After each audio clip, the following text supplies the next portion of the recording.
Nous trouvons donc ici dans l'endroit où il y avait un homme qui travaillait, il n'y avait que lui qui pouvait se trouver dans la salle, c'était le graisseur des machines à vapeur. Les machines à vapeur, vous en avez 5 et on va parler de la première. Une machine qui est verticale et qui allait faire le vide d'air quand on a mis la laine dans la cuve.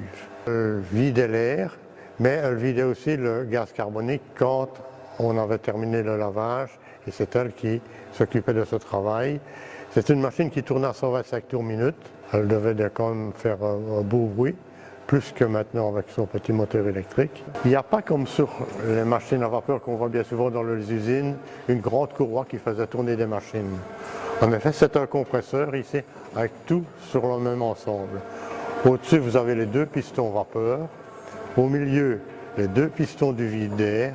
Et la régulation de vitesse se faisait avec un système de watts des années 1700. Vous verrez aussi sur la machine des graisseurs un peu partout.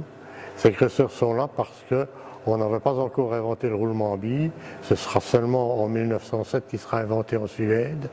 Donc en attendant, on avait des graisseurs partout et des coulisseaux pour pouvoir faire les différents mouvements.